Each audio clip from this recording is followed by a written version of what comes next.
The abandoned Omega had stopped believing in rescue long ago. Sable lived where no one would find her, deep in the Thornmire forest where even wolves feared to tread. She had no pack, no family, no future. Just the crushing weight of a curse she never asked for, and a death she could never undo. They called her Shadow Blood, the mate killer, the Omega whose very essence was poison to any alpha who dared claim her. She had watched her first intended mate die in her arms, his teeth still in her throat, his body convulsing as her blood destroyed him from the inside. So when Sable found the stranger bleeding out in the frozen creek bed, half dead and burning with fever, she should have walked away. She should have let the forest claim him the way it claimed everything else. But she didn't. She dragged him to her cottage, cleaned his wounds, fought to keep him alive through 3 brutal nights. She told herself it was simple mercy. She told herself she owed nothing to this man she didn't know. She never expected him to wake up and change everything. She never expected him to be the Alpha King.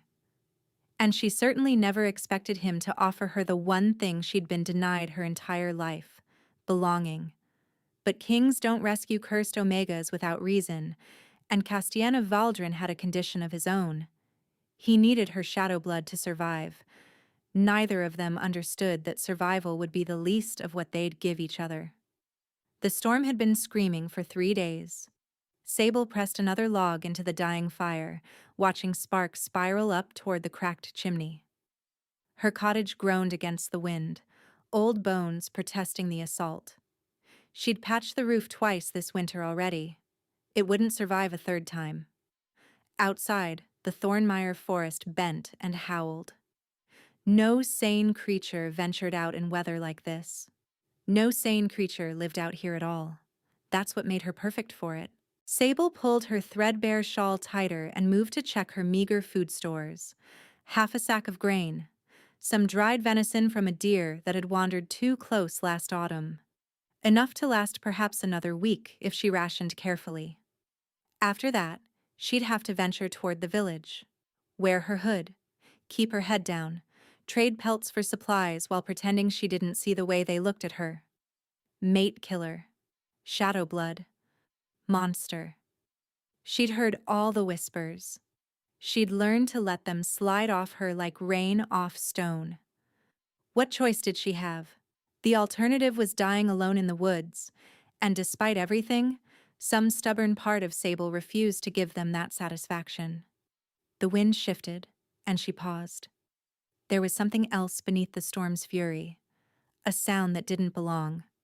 Sable moved to the window, wiping frost from the warped glass. Through the swirling white, she could see nothing but trees bent nearly horizontal. The sound came again, a wolf's howl, but wrong somehow, broken, agonized. She should ignore it. Wolves came and went in the Thornmire, and none of them were her concern. She'd severed her connection to her kind 3 years ago, when they'd driven her out with stones and fire. But the howl rose again, weaker now, and something in it caught in her chest like a fishhook. Fool, Sable muttered to herself as she grabbed her cloak. Absolute fool. She shoved open the door and plunged into the storm. The cold hit her like a physical blow, stealing her breath, turning her fingers to ice within seconds. She pushed forward, following the sound through snowdrifts that reached her waist, through trees that clawed at her like grasping hands. The creek bed was frozen solid this time of year. She almost missed him entirely, his dark fur nearly invisible against the ice-crusted rocks. But then she saw the blood. So much blood.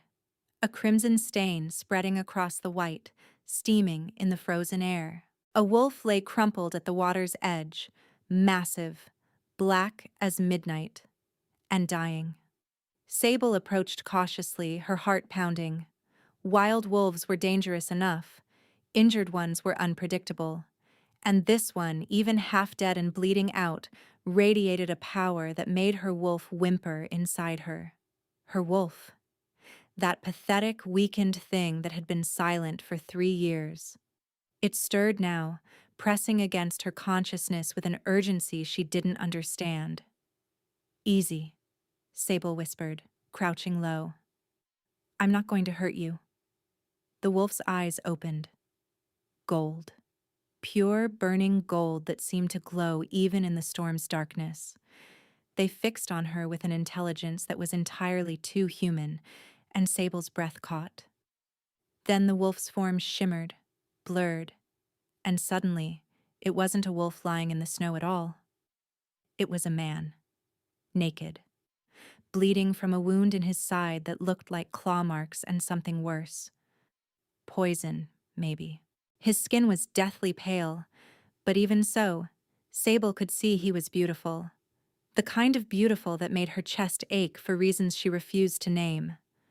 High cheekbones, a strong jaw shadowed with stubble, dark hair matted with blood and ice. And those eyes, still open, still watching her, still impossibly gold. His lips moved, a word she couldn't hear over the wind. "Hold on," Sable said. She didn't know why she said it. She didn't know why she was already calculating how to drag him back to her cottage. She only knew that leaving him here to die felt like something she couldn't do. He was too heavy to carry. She managed to hook her arms beneath his shoulders and pull, her boots slipping on the ice, her muscles screaming in protest. Inch by agonizing inch, she dragged him up the creek bank and toward the tree line. By the time she reached her cottage, she couldn't feel her hands. She couldn't feel anything except the burning in her lungs and the desperate need to get him somewhere warm. She hauled him inside and slammed the door against the storm. For a long moment she simply stood there, breathing hard, staring down at the unconscious stranger bleeding on her floor. "What have you done?" she asked herself aloud. No answer came, just the howling wind and the crackle of dying embers. Sable got to work. She built up the fire until it roared. She stripped away what remained of his shredded clothing and cleaned the wound in his side, wincing at the blackened edges of the flesh. Definitely poison. She'd seen wounds like this before, back when she'd been allowed to train as a healer's apprentice, before everything had gone wrong. She applied a poultice of dried herbs, hoping it would be enough, knowing it probably wouldn't. Then she wrapped him in every blanket she owned and sat back on her heels, exhausted. He was still beautiful, even ravaged by fever and violence. More beautiful than anyone had a right to be. His face had a severity to it, a sharpness that suggested he wasn't accustomed to softness. But in sleep, with his brow furrowed against pain, he looked almost vulnerable. Sable realized she was staring and looked away abruptly. "Survive the night," she told him quietly. "Then you can leave and we'll both forget this happened."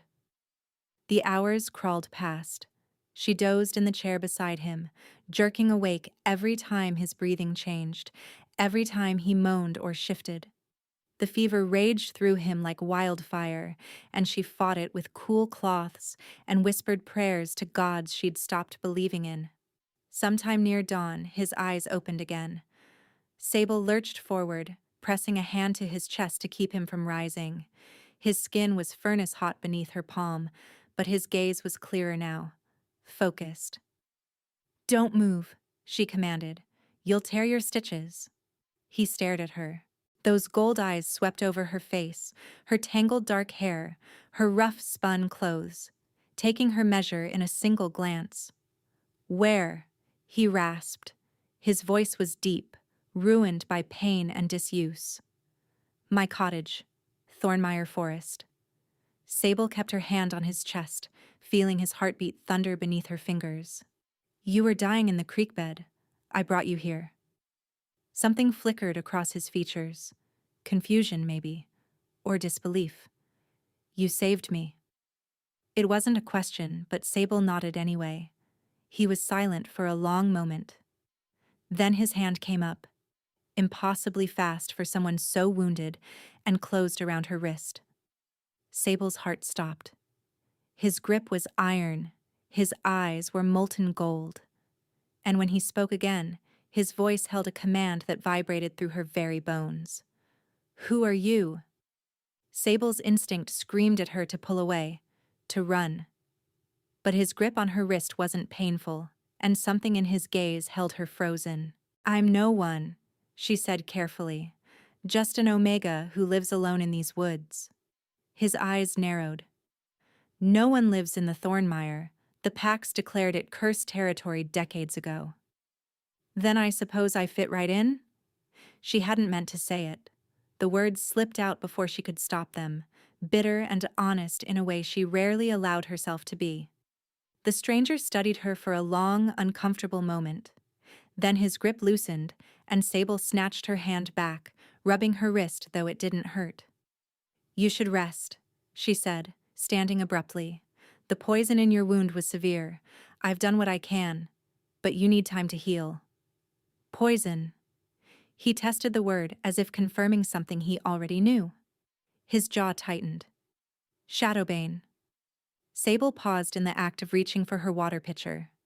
Shadowbane was rare, expensive, the kind of poison used by assassins, not common wolves. "Someone wanted you dead," she observed. "Someone always wants me dead." He said it flatly, without self-pity. A simple statement of fact. Questions burned on Sable's tongue, but she swallowed them. His business was not her business. The sooner he healed, the sooner he would leave, and the sooner she could go back to her quiet, isolated existence. She brought him water and helped him drink, supporting his head with one hand while he swallowed greedily. Up close, she could smell him beneath the blood and sickness. Pine and winter air and something darker. Something that made her wolf press against her consciousness again, whining softly. She ignored it. "The fever should break by tomorrow," Sable said, settling him back against the blankets. "After that, a few more days of rest. Then you can return to wherever you came from." He caught her hand again before she could retreat. Gentler this time. "You haven't told me your name." Sable hesitated. Names had power among their kind. Giving hers to a stranger felt dangerous in ways she couldn't articulate. But he was watching her with those golden eyes, and something about the way he looked at her made her feel seen in a way she hadn't been in years. "Sable," she said quietly. "Sable." He repeated it slowly, as if tasting the syllables. A faint smile ghosted across his lips. "It suits you." She didn't ask what he meant. She didn't ask his name either. She simply pulled her hand free and retreated to her chair by the fire, putting distance between them. The stranger closed his eyes and slept. The fever broke on the second morning, just as Sable had predicted. She woke to find him sitting up, examining the bandages wrapped around his torso with a clinical detachment. His color was better. The deathly pallor had faded, replaced by something that looked almost healthy. "You shouldn't be moving," Sable said from her chair. He glanced at her. "I've survived worse." She didn't doubt it. Even wounded and weakened, he carried himself like a weapon. Every movement was controlled, economical, and dangerous. "Your poultice worked," he continued, touching the bandage over his wound. "Better than the royal healers, if I'm being honest." Sable went very still. Royal healers. "Who are you?" The question came out sharper than she intended. He regarded her steadily. No evasion in his expression, no attempt to deflect. "My name is Castienne." The name hit her like a physical blow. Castienne. There was only one Castienne among the wolf kingdoms. Only one man who bore that name. The Alpha King of Valdrin, ruler of the largest and most powerful pack in the realm. Commander of 10,000 wolves. The man whose word was law for every shifter from the Thornmire to the southern seas. The man she had dragged through the snow and stripped naked and tended like a common patient. Sable's blood turned to ice. "You're lying," she heard herself say. Castienne raised one dark eyebrow. "Why would I lie?" "Because." She was standing now, though she didn't remember rising. Her heart hammered against her ribs. "Because you're the Alpha King. You have guards, Armies, healers. You wouldn't be dying alone in a frozen creek bed in cursed territory. And yet, he said quietly, here I am. Sable shook her head. This was wrong. This was all wrong. Kings didn't stumble into her forest. Kings didn't let themselves be saved by abandoned omegas with nothing to offer. You need to leave. Her voice came out strangled. Now. Today. Castien's expression didn't change, but something in his posture shifted, became more alert. Why? Because I can't. She pressed her palms to her temples, trying to think through the panic clawing at her chest. I can't be involved with anything to do with you, with royalty, with pacts. I left that world behind for a reason. What reason? The question was soft, almost gentle, but Sable heard the command beneath it, the king asking for truth. It doesn't matter, she said. What matters is that you're healed enough to travel. Your people must be searching for you. I can point you toward the nearest village. After that, we never speak of this again. Silence stretched between them. Castien watched her with an intensity that made her skin prickle. You're afraid, he observed. I'm practical. You're terrified. He rose from the bed in one fluid motion, the blanket falling away to reveal the hard planes of his chest, the dark trail of hair descending past the bandage. Sable looked away quickly, heat flooding her cheeks. I've done nothing to threaten you, he continued, moving closer. You saved my life. I owe you a debt. Then repay it by leaving. He stopped an arm's length away, close enough that she could feel the warmth radiating from his skin, close enough that his scent wrapped around her like a physical touch. Tell me what you're running from, he said quietly, and I'll consider it. Sable's hands clenched at her sides. The truth sat on her tongue like broken glass. She hadn't spoken it aloud in 3 years, hadn't admitted to anyone what she was. But he was watching her, waiting. And something in those golden eyes made her believe, against all reason, that he wouldn't look at her the way everyone else had. Shadow blood, she whispered. Castien went utterly still. I was born with shadow blood, Sable continued, the words spilling out like a wound finally lanced. Any alpha who tries to mark me dies. The poison in my blood kills them. Her voice cracked. I watched my intended mate convulse and die with his teeth still in my throat. I was 17 years old. The memory rose unbidden. Corvin's body jerking against hers, the light leaving his eyes, his blood and hers mixing on the mating bed. They called me a monster, she finished flatly. They drove me out with fire and stones. And they were right to do it. Anyone who claims me dies. That's what I am. That's why you need to leave. She waited for the disgust, the horror, the immediate retreat. Instead, Castien laughed. It wasn't cruel. It wasn't mocking. It was a low, disbelieving sound that seemed torn from somewhere deep in his chest. Shadow blood, he repeated, shaking his head slowly. Of course it would be you. Sable stared at him. What? Before he could answer, the thunder of hoofbeats erupted outside, voices shouting, the unmistakable presence of wolves, dozens of them, surrounding her tiny cottage. Castien's expression hardened into something regal and remote. My men, he said, they've found me. The door burst open. Armed wolves flooded into the cottage, their eyes scanning for threats, their weapons drawn. When they saw their king standing shirtless and bandaged in the middle of a stranger's home, they dropped immediately to one knee. Your Majesty, the lead guard said, his voice thick with relief. We've been searching for 3 days. We feared the worst. Castien acknowledged them with a brief nod. Then he turned back to Sable, who stood frozen against the wall, her heart in her throat. This woman saved my life, he announced. His voice carried the weight of absolute authority. She will be coming with us to Valdrin. Sable's blood ran cold. What? No. I never agreed to that. Castian met her eyes. Something burned in his gaze, something that looked almost like hunger. You have shadow blood, he said quietly, so only she could hear. I was poisoned with shadowbane. Do you understand what that means? Sable's mind raced. Shadowbane. Shadow blood. The names were too similar to be coincidence. Your blood is the only thing that can save me, Castian continued. The poison is still in my system. It will kill me within a month without a cure. He stepped closer, close enough that she could count the shades of gold in his eyes. You are the cure, Sable. The only one. The words hung between them like a death sentence. And if I refuse? She whispered. The corner of his mouth lifted. Not quite a smile. Something sadder than that.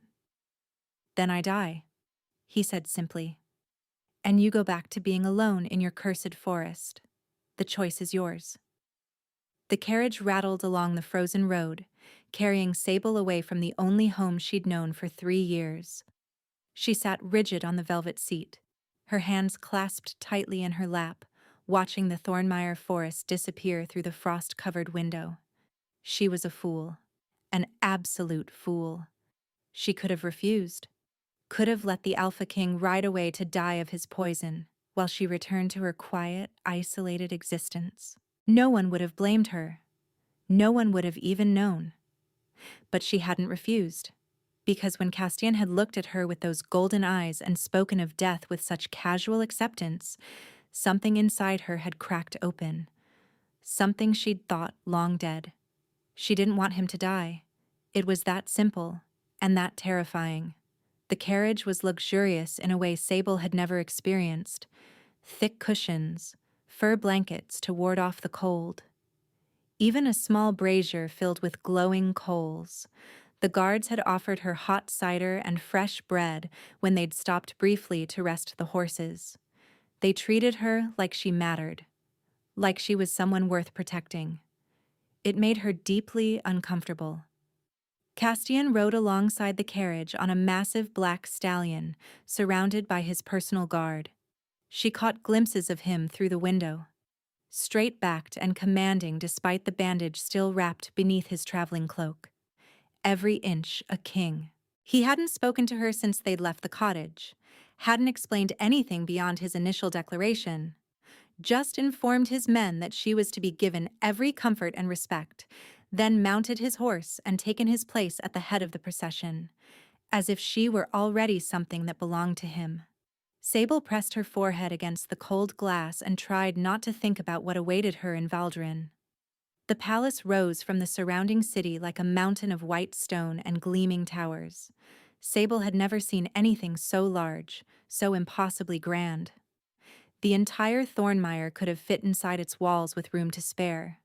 The carriage passed through gates guarded by wolves in silver armor. Courtiers paused in their conversations to stare. Servants stopped their work and whispered behind their hands. Word was spreading. The king had returned, and he'd brought something unexpected with him. The carriage stopped, and a footman opened the door with a deep bow. "My lady," he said, "welcome to Valdrin." My lady. The words felt wrong. Sable was no lady. She was an abandoned Omega with cursed blood and nothing to her name but the ragged clothes on her back. But she stepped out anyway, because what choice did she have? Castian was already dismounting, tossing his reins to a waiting groom. He moved toward her with that fluid, predatory grace that seemed as natural to him as breathing. "This way," he said, and turned toward the palace without waiting for a response. Sable followed. What else could she do? The interior was even more overwhelming than the exterior. Vaulted ceilings painted with scenes of wolves running beneath moonlit skies, marble floors polished to a mirror shine, tapestries depicting ancient battles and legendary kings. Everywhere, people stopped and stared. Sable kept her eyes forward, her chin high, refusing to let them see how small she felt. Castian led her through a maze of corridors until they reached a heavy wooden door guarded by two massive wolves in human form. "The council chamber," he said. "There are people you need to meet." He pushed open the door before she could protest. The room was full of wolves, powerful ones. Sable could feel their dominance pressing against her like a physical weight. They sat around a long table laden with maps and documents, and every single one of them turned to stare as she entered. "Your Majesty." An older man with silver hair and cold blue eyes rose from his seat. "We received word of your return, but we weren't informed you'd be bringing a guest." "This isn't a guest, Lord Varen." Castian moved to the head of the table, gesturing for Sable to stand beside him. "This is Sable. She saved my life in the Thornmire." Murmurs rippled through the room. The man called Varen studied her with barely concealed disdain. "A Forest Omega?" His lip curled. "Surely you could have found a more appropriate way to repay such a debt, Your Majesty." "She's not here as repayment." Castian's voice hardened. "She's here because she possesses shadow blood." The murmurs died instantly. Every face around the table went pale. "Shadow blood," Varen repeated slowly. "That's impossible. Shadow blood wolves haven't been seen in over a century." "And yet here she stands." Castian placed his hand on Sable's shoulder. The touch was firm, possessive, claiming. "She is the cure for the Shadowbane poison currently killing me. The only cure." Silence crashed over the room like a wave. Sable felt dozens of eyes boring into her, assessing, calculating. Some with fear, some with something that looked disturbingly like hunger. "The ancient texts speak of this," a woman at the far end of the table said quietly. She was younger than the others, with dark skin and intelligent eyes. "Shadow blood can neutralize Shadowbane. It's the only known antidote. Which is why she will remain under my protection," Castian continued. "Anyone who threatens her, insults her, or makes her feel unwelcome in any way will answer to me personally." His gaze swept the room, cold and absolute. "Is that understood?" Heads nodded quickly. Even Varen inclined his head, though his expression remained sour. "Now." Castian's hand tightened briefly on Sable's shoulder before releasing her. "Leave us. All of you. I need to speak with her privately." The council filed out, casting curious glances at Sable as they passed. The woman who'd spoken about the ancient texts offered her a small, encouraging smile before disappearing through the door. Then they were alone. Castian moved to the window, staring out at the sprawling city below. For a long moment, he said nothing. "You're wondering why I really brought you here," he said finally, without turning around. "You need my blood to survive," Sable replied. Her voice was steady, but her heart raced beneath her calm exterior. "You made that clear." "Yes." He turned to face her. The afternoon light caught the gold in his eyes, making them burn. "But that's not the only reason." Sable's breath caught. "Then what?" Castian crossed the room until he stood before her. Close enough to touch. Close enough that she could feel the heat of him through the space between them. "The Shadowbane was administered by someone in my own court," he said quietly. "Someone I trusted. They've been trying to kill me for months, and they nearly succeeded." His jaw tightened. "I need someone I can trust absolutely. Someone who has no connection to the politics of Valdrin. Someone who has no reason to want me dead." "And you think that's me?" Sable shook her head. "You don't know anything about me." "I know you saved my life when you could have let me die." His voice softened. "I know you live alone in cursed territory because your own kind drove you out. I know you carry a secret that should make you my enemy, but instead makes you the only person who can save me." He reached out and caught her chin, tilting her face up to meet his gaze. "Stay," he said. "Help me find the traitor. Let me protect you from whatever you're running from. And in return, I will give you something you've never had." "What?" The word came out barely above a whisper. A place to belong. The promise hung between them like a golden thread. Sable wanted to believe it, wanted it so desperately that her chest ached with longing. But she'd believed promises before. She'd trusted before. And she bore the scars to prove how that had ended. "You don't understand," she said, pulling away from his touch. "Shadow blood isn't just poison to alphas who try to claim me. It's a curse. Anyone who gets too close to me suffers. Anyone who cares about me dies." Her voice cracked. "You want to use my blood as medicine? Fine. But don't pretend this is anything more than a transaction. Don't pretend you actually want me here." Castian's expression didn't change, but something flickered in his eyes, something that looked almost like pain. "You think I don't understand curses?" he asked softly. "You think I don't know what it means to carry a burden that destroys everyone around you?"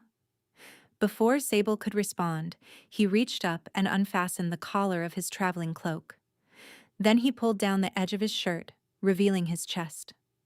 There, over his heart, was a mark. Not a wound or a scar. A brand.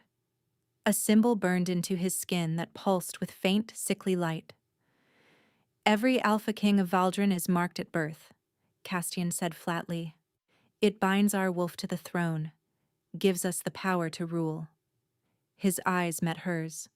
"It also slowly kills us. No king of my line has lived past 40. Most die far younger." Sable stared at the mark, at the way the light within it flickered like a dying flame. "I was poisoned because someone wants the throne before my time runs out," Castian continued. "But even without the Shadowbane, I have perhaps 5 years left. Maybe less." He refastened his shirt, covering the mark. "So, when I tell you I understand curses, I mean it. When I tell you I'm not afraid of what you are, I mean that too." He stepped closer, close enough that she could feel his breath against her forehead. "We're both dying, Sable. Both cursed. Both alone." His voice dropped to something low and rough. "Maybe that's exactly why we can help each other." Sable's throat tightened. The words he spoke were impossible. The hope he offered was dangerous. But when she looked into his golden eyes, she saw something she recognized. The same hollow loneliness she'd carried for 3 years. The same desperate hunger for connection. "What exactly are you proposing?" she asked carefully. Castian's lips curved into something that wasn't quite a smile.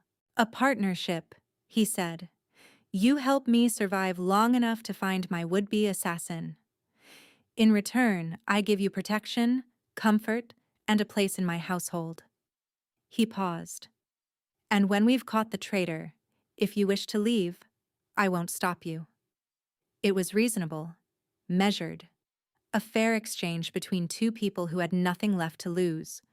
So why did Sable feel like she was stepping off a cliff? "All right," she heard herself say. "I'll stay." The smile that crossed Castian's face was real this time. Brief, but real. "Then welcome to Valdrin, Sable." He extended his hand. "Partner." She took it. His grip was warm and strong, and when their palms touched, a spark of something electric passed between them. Neither of them acknowledged it. Neither of them pulled away. From the doorway came a voice, sharp and feminine and dripping with disdain. "Your Majesty, how touching." Sable turned. A woman stood in the entrance, beautiful in a cold, polished way, with auburn hair piled high and a gown of deep crimson that probably cost more than everything Sable had ever owned. But it was her eyes that made Sable's blood chill. Pale green and calculating, they swept over Sable with the same regard one might give an insect. "Lady Morgaine," Castian said, his voice carefully neutral. "I wasn't expecting you." Clearly. The woman glided into the room, her gaze never leaving Sable. "The court is buzzing with rumors about your new pet, my king. An Omega from the cursed forest. Shadow blood, they say." Her smile was razor sharp. "How desperate you must be." "Careful," Castian warned. Oh, I'm always careful. Lady Morgaine stopped directly in front of Sable, looking down at her with open contempt. You should be careful too, little Omega. Valdrin isn't the forest. Here, there are far worse things than wolves. She leaned closer, her voice dropping to a whisper. And some of us don't take kindly to strays. She swept out before Sable could respond, leaving the scent of expensive perfume and cold malice in her wake. Sable's hands were trembling. She clasped them together to hide it. Who was that? She asked quietly. Castian's expression had gone hard. Dangerous. Lady Morgaine Blackthorn, he said, the most powerful noblewoman in Valdrin. His jaw tightened, and one of the people who had opportunity to poison me. The words settled into Sable's chest like stones. She had agreed to help find an assassin. She hadn't realized that assassin might find her first. The presentation ceremony was to take place at sunset. Sable stood in the center of a room larger than her entire cottage, surrounded by servants who moved around her like a flock of nervous birds. They'd bathed her in rose-scented water, scrubbed 3 years of forest grime from her skin, and brushed her dark hair until it gleamed. Now they were dressing her in silk. Hold still, my lady, the headmaid murmured, fastening the final clasps at Sable's shoulders. The fabric is delicate. My lady. There it was again. Sable wanted to laugh at the absurdity of it. Yesterday she'd been eating dried venison in a crumbling cottage. Today she was being wrapped in midnight blue silk that probably cost more than her father had earned in his entire life. Her father. She pushed the thought away before it could take root. That life was over. Those people were gone. There. The maid stepped back, admiring her work. You look beautiful, my lady. Sable turned to face the mirror and went still. The woman staring back at her was a stranger. The silk gown clung to her curves in ways that made her feel exposed, despite being fully covered. Her dark hair had been braided and pinned with silver clasps. Her skin, no longer weathered and windburned, looked almost luminous in the candlelight. She looked like she belonged here. The thought terrified her. A knock at the door made her jump. The maid hurried to answer it, then dropped into a deep curtsy. Your Majesty. Castian stepped into the room and Sable's breath caught. He was dressed in black, as seemed to be his custom, but tonight the black was velvet trimmed with silver thread that caught the light when he moved. A thin crown of dark metal rested against his brow. He looked every inch a king. And he was staring at her like he'd never seen a woman before. Leave us, he said to the servants without looking away from Sable. They scattered immediately, closing the door behind them. Silence stretched between them. Castian's golden eyes moved slowly over her, taking in the gown, the braided hair, the silver clasps. His expression was unreadable. You clean up well, he said finally. Sable snorted despite herself. Is that supposed to be a compliment? It's an observation. The corner of his mouth twitched. The compliment would be that you looked better covered in mud and bleeding from dragging my unconscious body through the snow. She blinked. Did you just make a joke?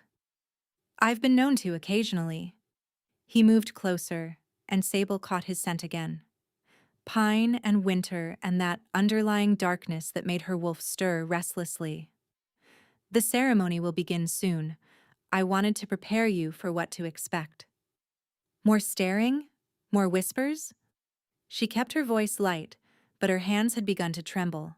She clasped them together to hide it. I've survived worse. Castian's expression softened almost imperceptibly. The court will want proof of what you are.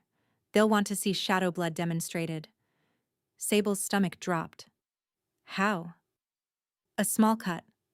A single drop of your blood placed in a vial of mine. He must have seen the fear flash across her face because he added quickly, It won't harm me. Not through glass. But it will prove to the skeptics that you are what I claim. And if I refuse? Then the court will never accept you. They'll call you a fraud. A forest witch who bewitched their king. His voice hardened. And Lady Morgaine and her allies will use that doubt to destroy any protection I try to give you. Sable closed her eyes. She thought of the way Morgaine had looked at her. The barely concealed malice. The promise of worse to come. All right, she said quietly. I'll do it. Castian nodded. Then he did something unexpected. He reached into his pocket and withdrew a small vial on a silver chain. Inside, something dark swirled like smoke trapped in glass. This is my blood, he said, taken this morning for the demonstration. He pressed the vial into her palm, his fingers lingering against hers. Keep it. During the ceremony, you'll add your blood to mine in front of the court.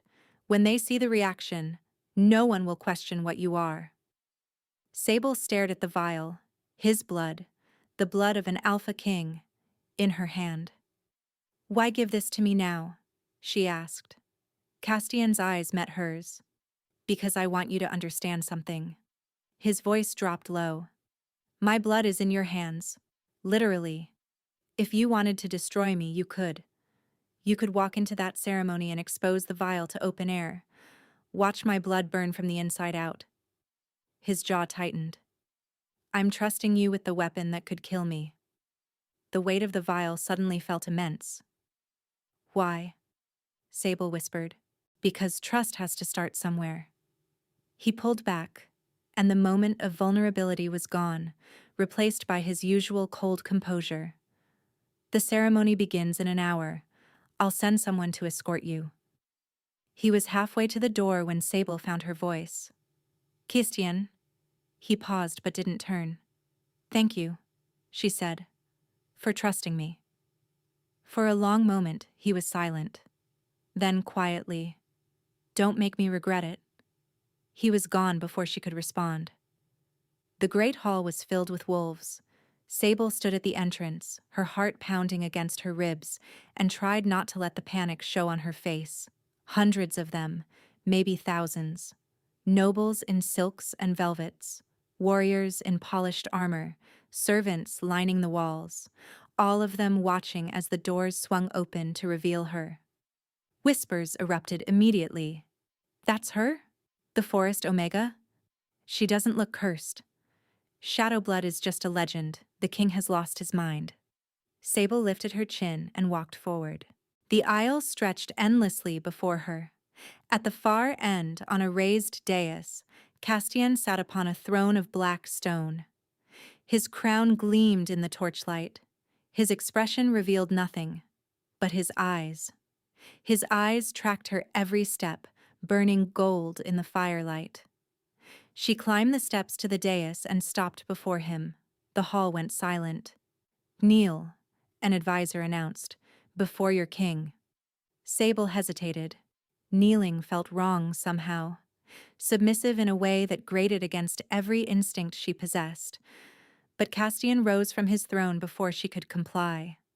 No, he said.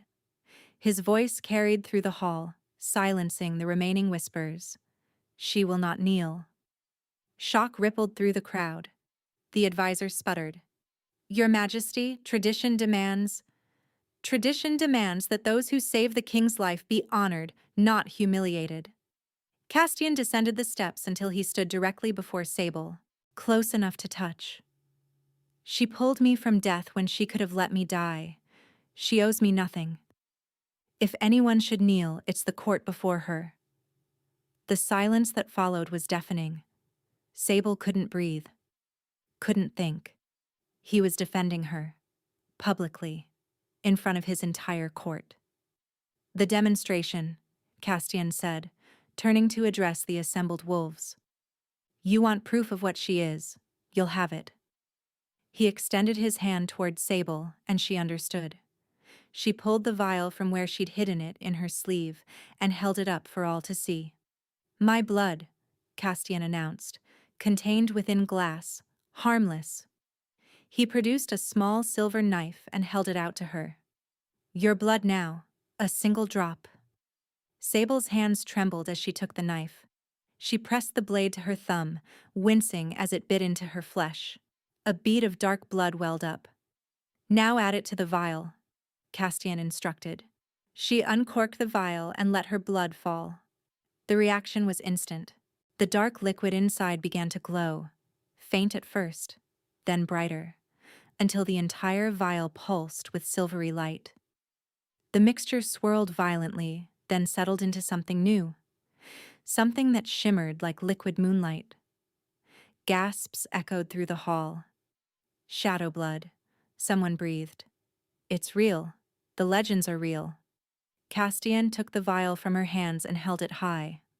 Shadow blood neutralizes Shadowbane, he declared. This woman is the cure for the poison that was meant to kill me. She is under my protection. Anyone who threatens her threatens the crown itself. His eyes swept the crowd, cold and absolute. Is that understood? Heads bowed throughout the hall. Even Lady Morgaine, standing near the front in a gown of blood red, inclined her head, though her eyes never left Sable's face. The demonstration is complete, Castian said. He turned to Sable and offered his hand. Come. She took it. His palm was warm against hers, steady and sure, and something in her chest loosened at the contact. He led her away from the dais, away from the staring crowd, through a side door that opened onto a quiet corridor. Only when they were alone did he release her. You did well, he said quietly. Sable leaned against the wall, suddenly exhausted. You didn't have to do that. Refused to let me kneel. Yes, I did. She looked up at him. His expression had softened again, just slightly, in that way that made him seem almost human. Why? Because you're not a servant or a supplicant. His voice was low, rough. You're my partner, and partners don't kneel to each other. The words wrapped around her like armor. Protection she hadn't known she needed. The court won't like it, she said. They'll think you're weak. Let them think what they want. Castian's eyes burned into hers. I've been underestimated before. It never ends well for those who do it. Sable believed him. In that moment, looking at the cold fire in his gaze, she believed every word. Now, he said, stepping back, rest. Tomorrow the real work begins. He turned and walked away, leaving her alone in the quiet corridor with her racing heart and the silver vial still clutched in her hand. The first blood treatment took place 3 days later. Sable had spent those 3 days exploring the palace under the watchful eyes of assigned guards, meeting with the palace healer to discuss the procedure and avoiding Lady Morgaine at every possible opportunity. The woman was everywhere, at meals, in corridors, always watching, always smiling that sharp, dangerous smile. She's been the king's closest advisor for 5 years. The healer, a kind-faced woman named Isolde, had explained. Some say she expected to be queen. Expected? Sable had asked. Isolde's expression had shuddered. His Majesty has refused every marriage proposal since taking the throne. Lady Morgaine took it personally. Now, standing in the king's private chambers with a silver knife in her hand, Sable understood why Morgaine hated her so viscerally. It wasn't just about the throne. It was about being replaced. You're thinking too loudly. Sable startled. Castian lay on a low couch near the fire, his shirt removed, the mark over his heart exposed. In the firelight, the brand pulsed with that same sickly light she'd seen before. Weaker now, flickering. I was thinking about Lady Morgaine, Sable admitted. A waste of thought. Castian's voice was dry. Though I appreciate the warning. She moved closer, trying not to stare at the expanse of his chest. It was difficult. He was built like a warrior, all lean muscle and controlled power. Scars marked his skin in various places, pale lines that spoke of battles survived. How does this work? She asked, focusing on the practical to avoid the personal. Isolde will guide you. The healer stepped forward, holding a shallow silver bowl. You'll open a vein in your wrist, Let the blood flow into the bowl. Then His Majesty will drink. Sable's stomach turned. Drink my blood. Shadow blood must be ingested to work, Castian said flatly. Applied externally, it is poison to alphas, but consumed willingly, it becomes medicine. His golden eyes met hers. I won't take more than necessary. That's not what concerns me. Then what does? She hesitated. The truth sat on her tongue, uncomfortable and raw. I've never willingly given my blood to anyone, she said finally. Every time it's been taken from me, it's been by force. Healers testing to see if they could cure me. My pack trying to understand why I'd killed Corvin. Her voice cracked on the name. My blood has only ever been a weapon. A curse. You're asking me to trust that it can be something else. Castian was silent for a long moment. Then he sat up, swinging his legs over the edge of the couch, and extended his hand. Come here. Sable approached slowly, her heart hammering. When she was close enough, he took her hand and turned it over, exposing her wrist. His thumb traced the delicate veins beneath her skin. You're not giving me a weapon, he said quietly. You're giving me a gift. Your blood, freely offered, is the only thing that can keep me alive long enough to find the person who's trying to kill me. His eyes lifted to hers. I don't take that lightly. The sincerity in his voice made her throat tight. All right, she whispered. Isolde stepped forward with the knife. I'll make the cut. You just need to hold still. The blade bit into Sable's wrist, sharp and quick. She gasped at the sting, watching dark blood well up and drip into the silver bowl. It looked almost black in the firelight. Wrong somehow. Tainted. Cursed. But Castian took the bowl from Isolde's hands without hesitation. He looked at Sable one final time, something unreadable in his gaze, and drank. The effect was immediate. Light exploded from the mark over his heart. Not the sickly flickering from before, but a brilliant silver radiance that filled the room. Castian's back arched, his hands gripping the edge of the couch, a sound somewhere between pain and relief torn from his throat. Sable lurched forward, but Isolde caught her arm. Wait, the healer said. This is normal. The light pulsed once, twice, 3 times. Then it faded, sinking back into Castian's chest like water absorbed into sand. When it was over, he collapsed back against the couch, breathing hard. But his skin had color now. The deathly pallor was gone, replaced by something warm and vital. Did it work? Sable asked. Castian opened his eyes. The gold seemed brighter than before. Richer. Yes, he breathed. It worked. Isolde moved to bandage Sable's wrist, her hands gentle and efficient. The treatment will need to be repeated weekly until the Shadowbane is fully purged. Perhaps longer, given how advanced the poisoning was. Weekly, Sable repeated. Is that a problem? Castian asked. His voice was still rough, but his gaze was sharp. No. She meant it. Surprisingly, she meant it. I just wasn't expecting to be so involved. The corner of his mouth lifted. You saved my life twice now. Involvement seems unavoidable. Isolde finished the bandage and excused herself, leaving them alone. The fire crackled. Shadows danced across the walls. Sable became acutely aware that Castian was still shirtless, still watching her with those burning golden eyes. You should rest, she said, moving toward the door. Wait. She stopped. Castian rose from the couch with more grace than a man who'd just ingested cursed blood should possess. He crossed the room until he stood before her, close enough that she could feel the heat radiating from his skin. Thank you, he said. The words were simple. The weight behind them was not. Sable nodded, not trusting her voice.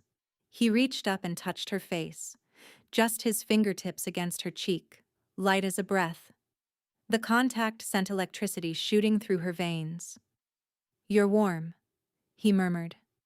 I'd forgotten what warmth felt like. Before she could respond, he pulled away. The moment shattered. "Good night, Sable," he said, his voice once again controlled. Distant. She fled before she could do something foolish like ask him to touch her again. A week passed. Then two. The treatments continued, and with each one, Castian grew stronger. The mark over his heart still flickered, but the light was brighter now, more stable. The shadow of death that had hung over him was slowly lifting. Sable told herself she was glad, told herself her growing investment in his survival was purely practical.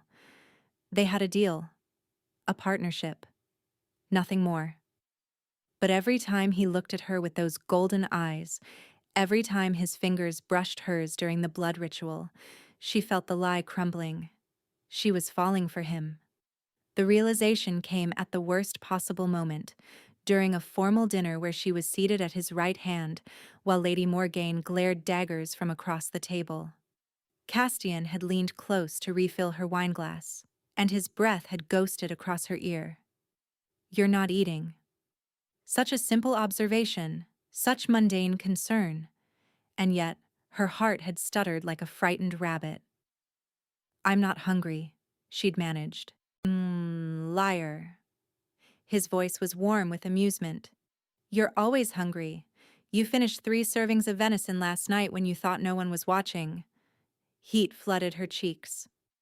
"You were watching? I'm always watching you." The words had been quiet, meant only for her, but they'd lodged themselves in her chest like an arrow. Now, 3 days later, Sable paced her chambers and tried to figure out what to do. She couldn't fall in love with him. She couldn't. Her blood was poison. Her touch was death. Any alpha who tried to claim her died. But Castian wasn't trying to claim her. He was dying anyway. And somehow, impossibly, her curse was keeping him alive instead of killing him. A knock at the door interrupted her spiraling thoughts. "Enter," she called. The woman who stepped inside was familiar. The dark-skinned council member who'd spoken about the ancient texts during Sable's first meeting with the court. She offered a warm smile. "Lady Sable, I hope I'm not intruding." "Not at all." Sable gestured to a chair by the fire. "Please." The woman sat with elegant grace. "We weren't properly introduced. I'm Nalaya, the king's spy master." Sable blinked. Spy master? Someone has to keep track of who's trying to kill him. Nalaya's smile turned wry. "It's a long list, I'm afraid." "And you're telling me this because?" "Because I think we can help each other." Nalaya leaned forward. "You want to find the person who poisoned the king. So do I. And I've noticed something interesting over the past 2 weeks." Sable's pulse quickened. "What?" "His Majesty visits you every night now. Did you know that?" Heat crept up Sable's neck. "He comes to check on my welfare, to discuss the investigation." "At midnight? For hours at a time?" Nalaya's eyes sparkled with knowing amusement. "He's never done that with anyone. Not in the 5 years I've served him." Sable didn't know what to say. It was true that Castian's visits had become longer, more frequent. He'd appear at her door with some excuse, a question about the day's events, a book he thought she might enjoy, and somehow end up staying until the candles burned low. They talked. About everything. About her life in the forest, his burden as king, the dreams they'd abandoned, the fears they couldn't shake. He'd told her about his mother, who had died giving him life. She'd told him about Corvin, about the horror of watching someone die because of what she was. And through it all, he'd never once looked at her with disgust, never once pulled away. "Why are you telling me this?" Sable asked quietly. Nalia's expression softened. "Because I've known Castian since we were children. I've watched him close himself off from everyone, convinced that his curse meant he didn't deserve connection." She paused. "You're changing that. You're changing him." "I'm not trying to. That's exactly why it's working." Nalaya rose, smoothing her skirts. Keep doing what you're doing, Lady Sable. Keep making him feel alive. Her voice dropped. And trust me when I say that some of us in this court are on your side. You're not as alone as you think. She was gone before Sable could respond. That night, Castian arrived later than usual.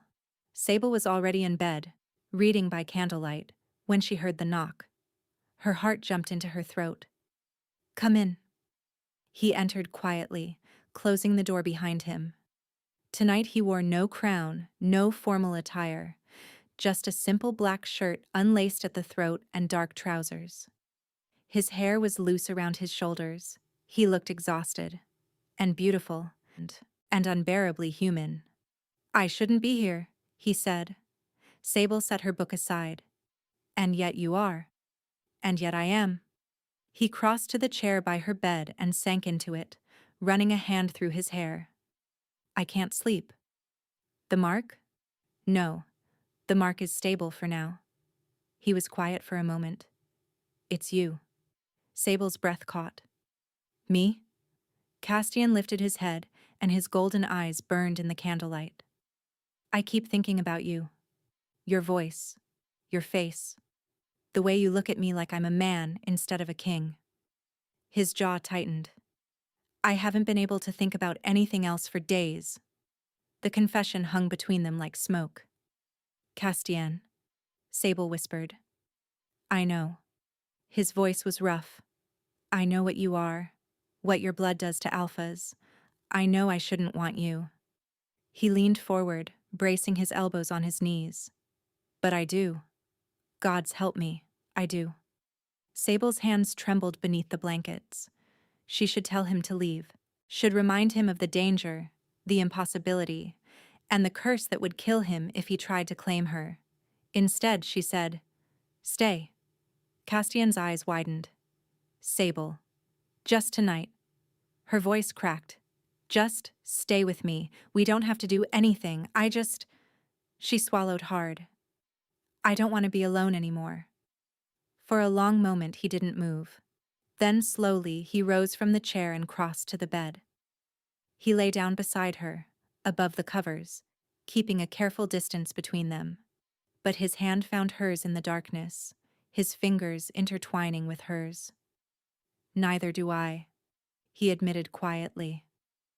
They lay like that in silence, hands clasped and breathing together in the soft candlelight. Sable felt the warmth of him seeping through the blankets, felt the steady pulse of his heart through their joined hands. It wasn't enough. It was everything. Somewhere in the small hours of the morning, she drifted into sleep, and for the first time in 3 years, she didn't dream of death. When she woke at dawn, he was gone. But on the pillow beside her lay a single flower, black petals tipped with silver, native only to the royal gardens, a courting gift. Sable pressed it to her chest and let the tears fall. A month had passed since the first blood treatment. The Shadowbane was nearly purged from Castian's system. Isolde confirmed it during their weekly ritual, her voice warm with relief as she examined the clarity of his blood. One more treatment, the healer announced. Perhaps 2. Then you'll be free of the poison entirely. Free. Sable turned the word over in her mind as she watched Castian button his shirt. Free of the poison meant free of the need for her blood, free of the reason he'd brought her here, free of her. The thought struck her like a blade between the ribs. That's excellent news, Castian said, but his eyes found Sable's across the room, and something unreadable flickered in their golden depths. Thank you, Isolde. You may go. The healer departed, leaving them alone. Silence stretched between them. Outside the windows, snow fell softly over Valdren, blanketing the world in white. Inside, the fire crackled, and Sable's heart hammered against her ribs. You're thinking too loudly again, Castian observed. She almost smiled. It had become their joke, this phrase, a way of acknowledging the weight of unspoken things. I'm thinking about what happens next, she admitted. Next? When you don't need me anymore. The words came out steadier than she felt. Our deal was clear. I help you survive long enough to find the assassin. You give me protection, and when it's over, I'm free to leave. Castian was very still. Is that what you want? To leave? No. The answer was immediate, visceral, terrifying. But what she wanted didn't matter. It never had. Want is a luxury for people without curses, Sable said quietly. I've learned not to want things. Castian crossed the room in 3 long strides.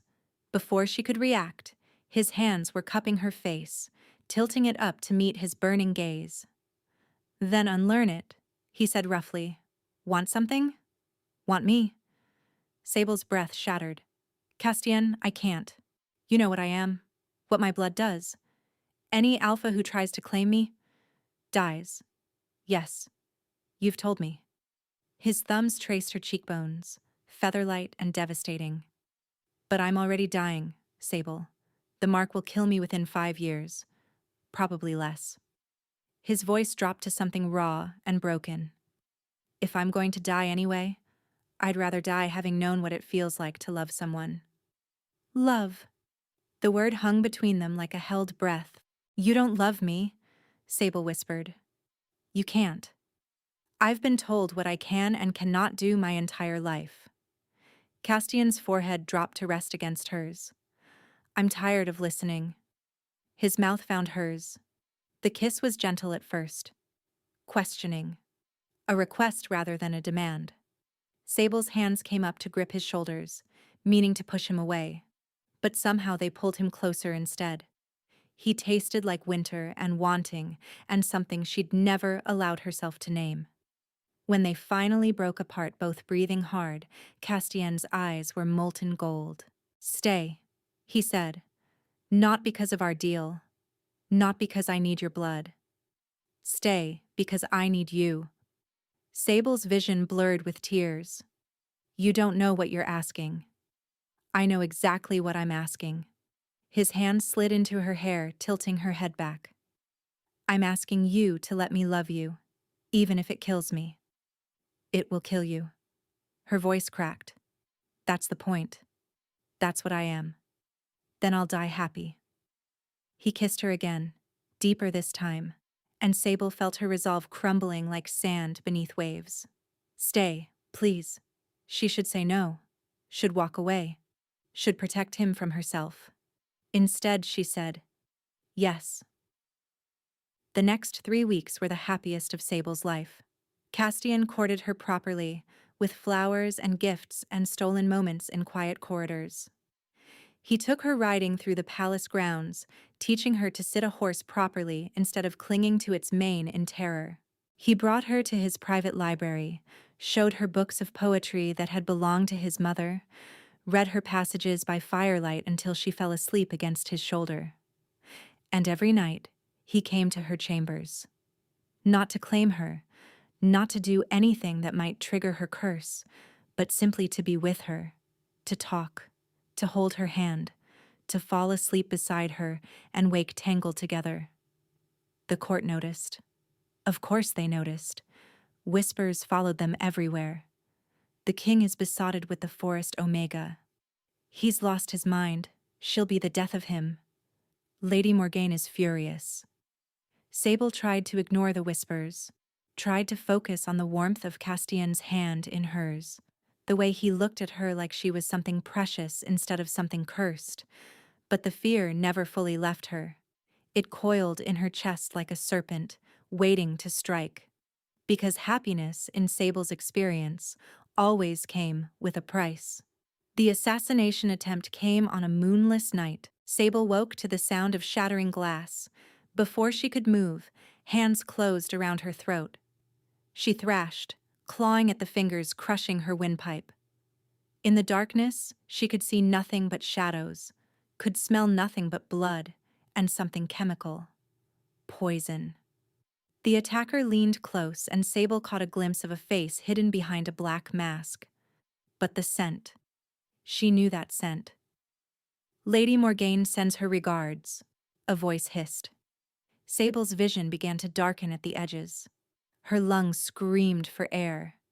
She was going to die here, in this beautiful room, in this palace where she'd almost let herself believe she could be happy.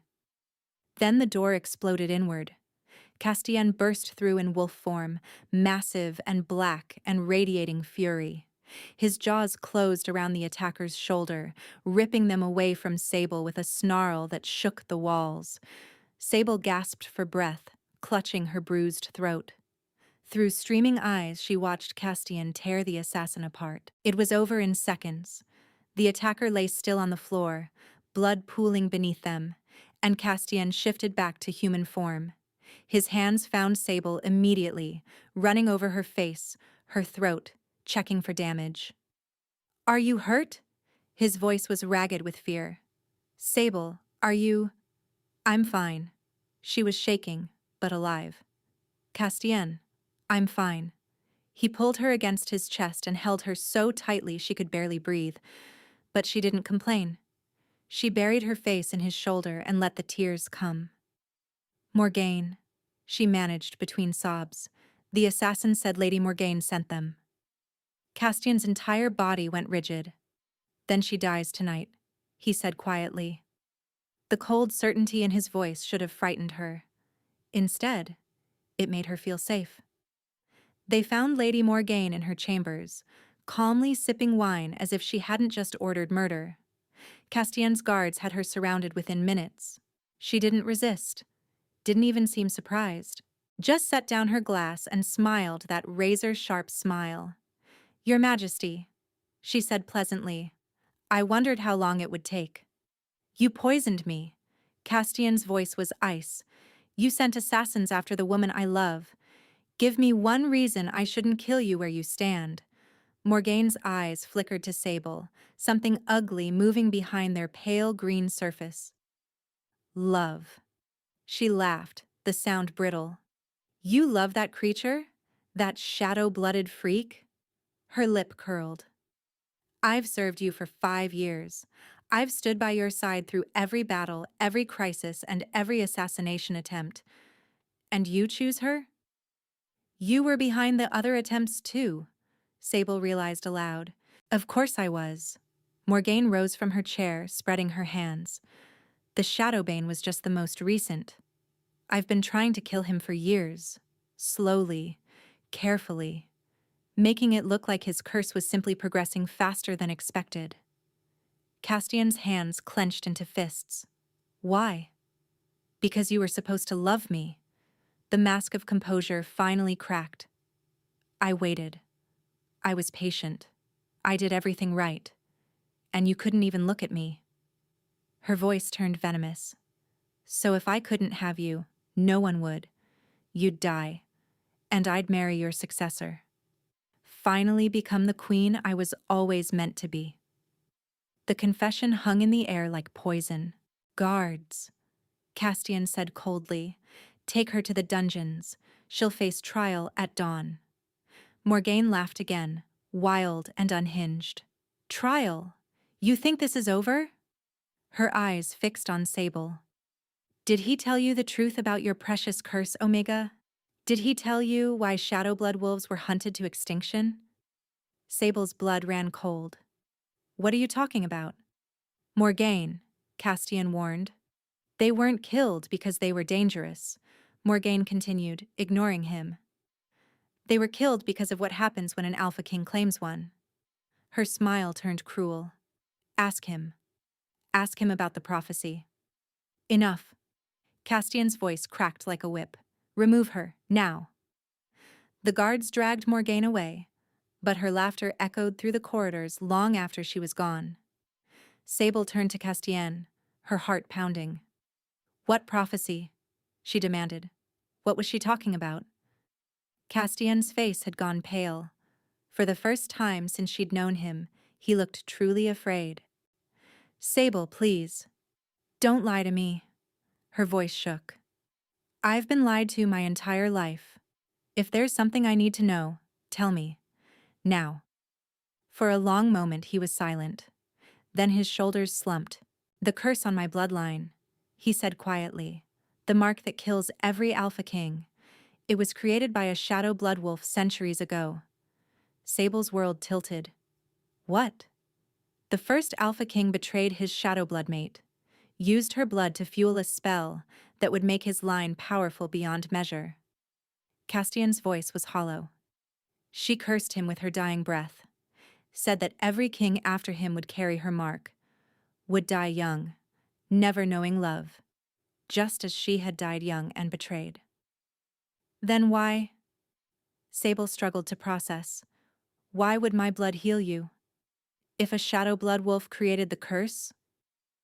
The prophecy, Castian interrupted. It says the curse can only be broken one way. By an alpha king who truly loves a shadow blood mate. Not as the first king claimed to love, with betrayal and lies, but genuinely, completely. His eyes met hers. If such a bond is formed, the curse ends. Not just for one king, but for the entire bloodline. Sable's knees buckled. She caught herself on the edge of a table.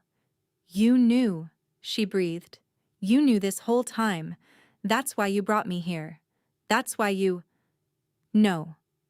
Castian crossed to her, gripping her shoulders. I brought you here because I was dying. I courted you because I couldn't help myself. The prophecy, I didn't even believe it was real until... His voice cracked. Until I realized I was falling in love with you. But if you claim me, I'll kill you. Tears streamed down Sable's face. My blood will poison you the moment your teeth break my skin. Or it will save me. His hands trembled against her shoulders. That's what the prophecy says. If the love is true, the claim won't kill. It will break the curse entirely. And if it's not true enough? If something goes wrong? Castian's jaw tightened. Then I die. The words struck Sable like physical blows. No. She pulled away from him. No. I won't let you gamble your life on a prophecy that's centuries old. I won't watch you die because of me. Sable. I already killed one man I cared about. She shouted. I will not kill you too. She turned and fled before he could stop her. Sable ran through the palace without knowing where she was going. Her lungs burned, her eyes streamed, her mind replayed Morgaine's words on an endless, agonizing loop. A shadow blood wolf created the curse. Her kind had doomed his. And now he wanted to risk his life on the chance that her love was somehow different, somehow strong enough to break what had been set in motion centuries ago. It was madness. It was suicide. She couldn't let him do it. Her feet carried her to the stables without conscious decision. A horse. She needed a horse. She would return to the thorn mire, disappear into the forest, make sure Castian never found her again. It was the only way to keep him safe. She was saddling a mare with shaking hands when a voice stopped her cold. Running away, Lady Sable? She spun. Nalia stood in the stable doorway, her dark eyes unreadable. Don't try to stop me, Sable said. I'm doing this for him. Are you? Nalia stepped closer. Or are you doing this for yourself? Because it's easier to run than to face the possibility that you might be enough to save him. The words hit like arrows finding their mark. You don't understand, Sable whispered. I've already killed someone I loved. I can't. Corvin? Nalia's voice was gentle. The man you were supposed to mate 3 years ago? Sable nodded, tears spilling over. I've been investigating Lady Morgaine's crimes, Nalia said quietly. Following every thread, every connection. Do you want to know what I found? Sable couldn't speak, could only stare. 3 years ago, Morgaine visited your pack. She was conducting business with your father, arranging trade agreements on behalf of Valdrin. Nalia paused. She was there the night Corvin died. The world stopped. What? Sable's voice was barely audible. Morgaine has access to dozens of poisons, including ones that mimic the effects of shadow blood. Nalia stepped closer. She knew about the prophecy. She'd spent years researching it, trying to find ways to keep Castian isolated, keep him from ever finding a shadow blood mate. You're saying... Sable couldn't finish the sentence. I'm saying Morgaine killed Corvin. Nalaya's voice was firm. She made it look like your blood did it, knowing you'd be blamed, knowing you'd be driven out. She's been eliminating shadow blood wolves for over a decade, ensuring the prophecy could never be fulfilled. Sable's legs gave out. She collapsed against the stable wall, gasping for breath. I didn't kill him, she whispered. I didn't. No. Nalaya crouched beside her. You didn't. You've been carrying guilt for a crime that was never yours. The relief was so overwhelming it felt like drowning. Sable sobbed, great heaving sounds that tore from her chest. Corvin had died, yes, but not because of her curse, because of a woman's jealousy, because of a prophecy she hadn't known existed.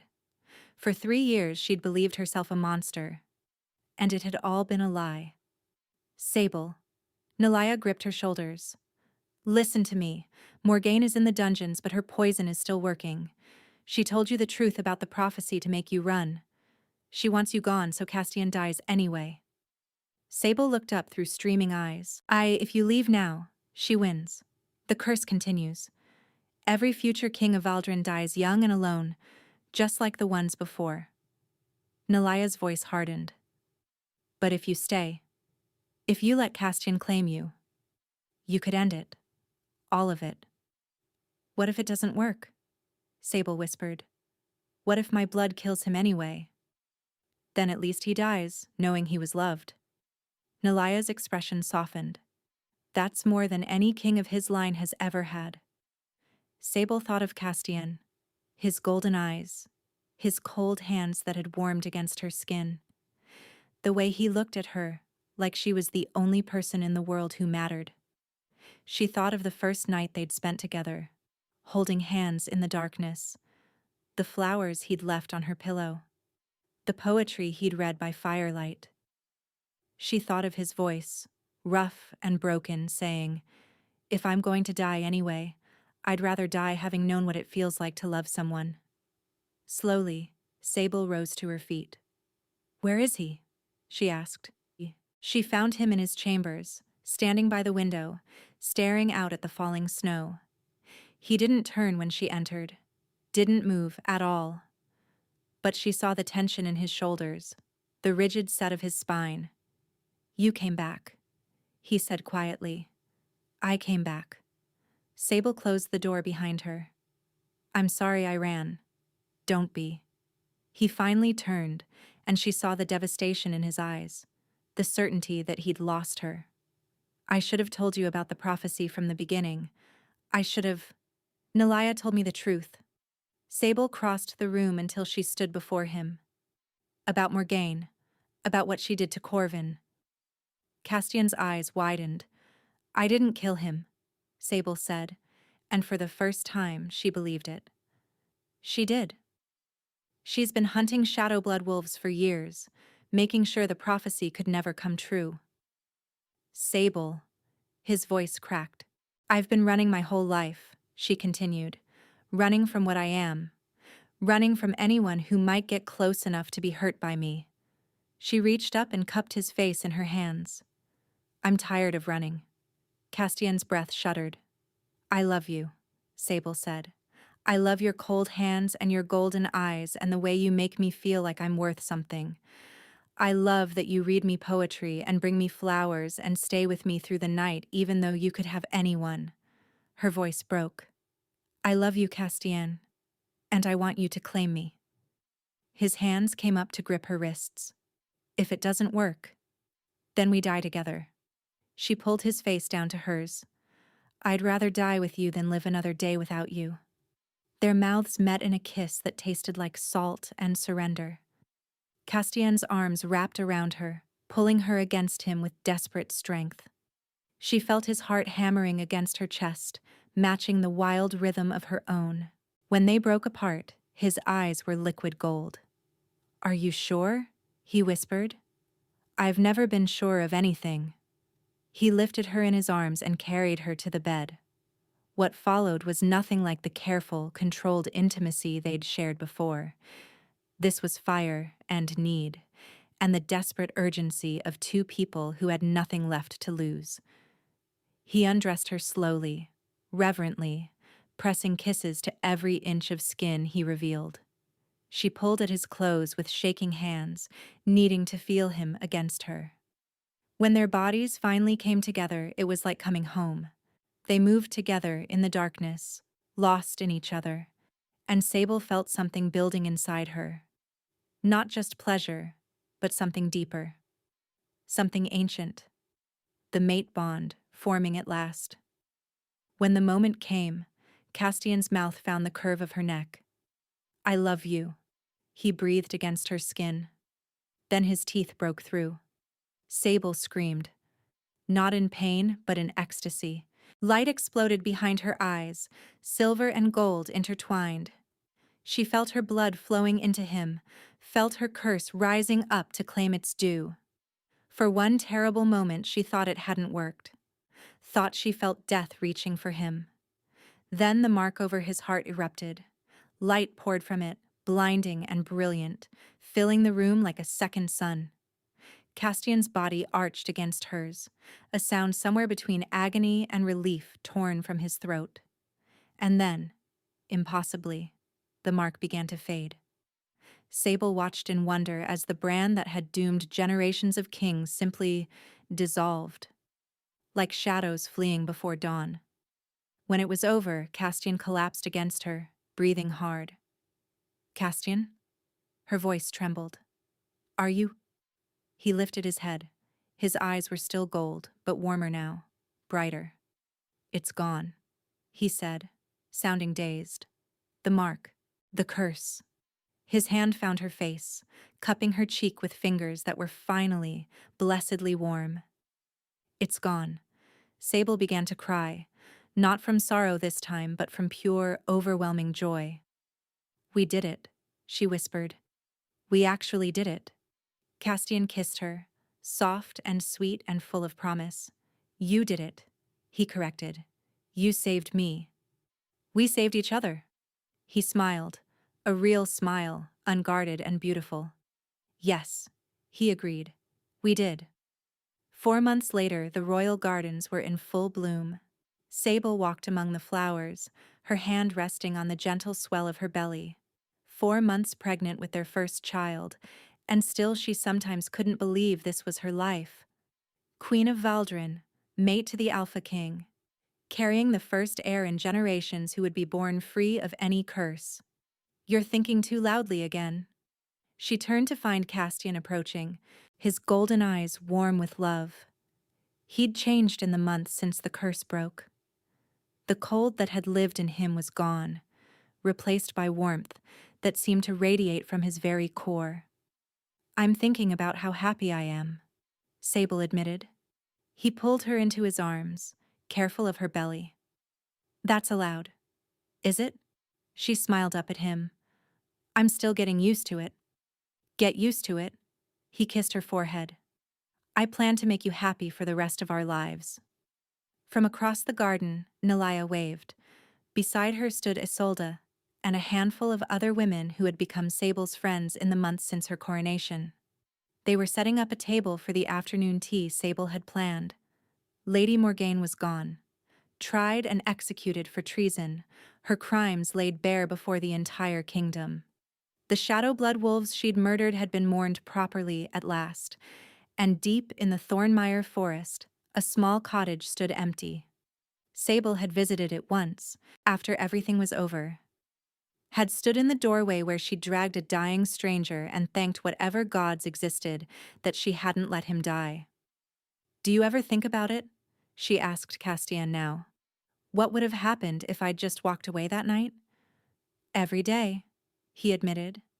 "I'd be dead. The curse would continue.